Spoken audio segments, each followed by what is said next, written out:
So it's best to go ahead and cut out the white if you choose to use the same color as your bases, okay? So then what you would do is just start filling in with the other colors all the way around. And I'm going to go ahead and pop a few of those in so that I can show you kind of what it looks like. And that's why I just saved my pieces that I've cut out, because you can continue to keep using those until you get your blanket completely full. And then I'm going to put yellow right here beside, flip that up for you. I'm going to put another yellow right here beside the pink one and the white one. So then we'll just pop that in. And as you can see, it's creating a really cute pattern, just like a quilt would be. And with the different ones that are on the market, you can do this with different designs as well, and they turn out really, really cute.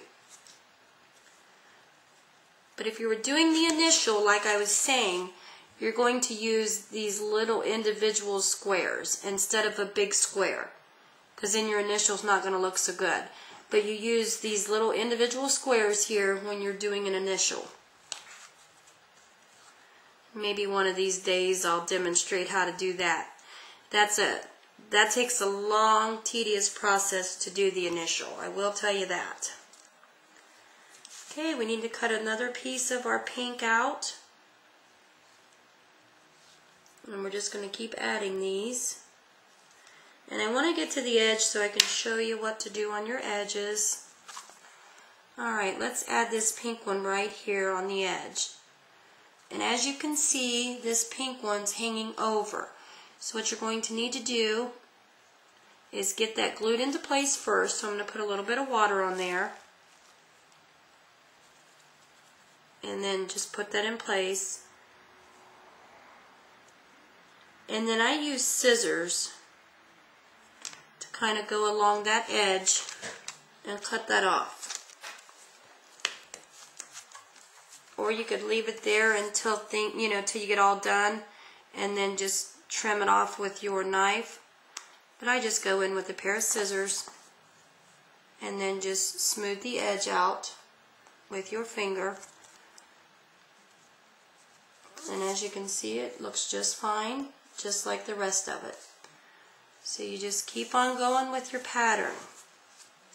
I'd like to get a couple more in here so I can kind of show you how cute it is when it's completed.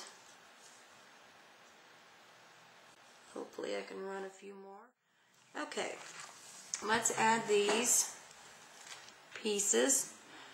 And right here, I want to add another piece of white, just to kind of go along with my pattern.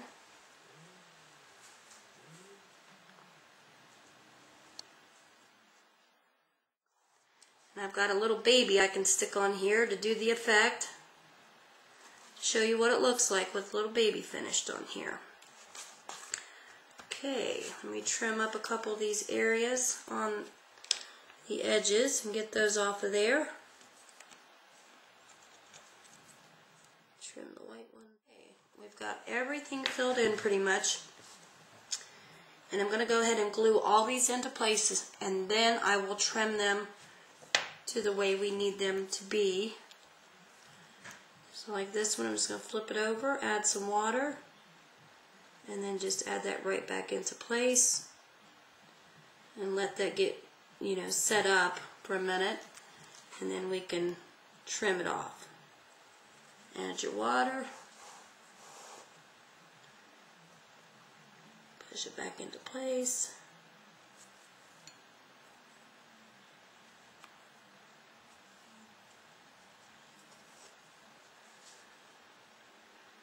Hopefully you can see real well how I'm doing all this. I know it's hard to see it when it's setting flat, so that's why I'm trying to hold it up for you, so that you can get the right effect of what I'm doing. I think I might be better off with a corner there. Just Put the one piece there. Then I need another triangle piece to go on this side. And then we need one more little triangle to go over here. Just push that right in. And as you can see, we're about there.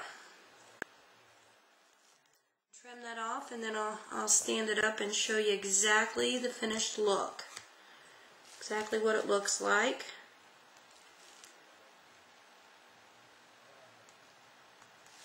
Very cute.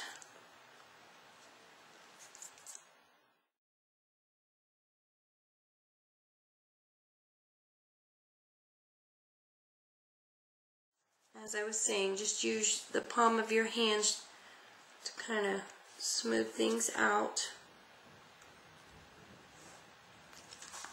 And as you can see, our blanket is all complete. Isn't that just cute? Looks like one of them puff blankets that you see that they make for, you know, adults. How cute. Okay, now I have my little baby, and I'm just going to lay my little baby right on that blanket. I'm going to hold on to her so she don't go tumbling off. But as you can see, that would make a really cute effect. If you have a little figurine baby, or you could do one that's, you know, if you don't know how to do faces or anything, you could do one that's kind of laying on its side, you know, like this, to where you won't see the face. Now there's one more thing that I want to show you with these, and I have a dummy cake just with a little bit of fondant on the top.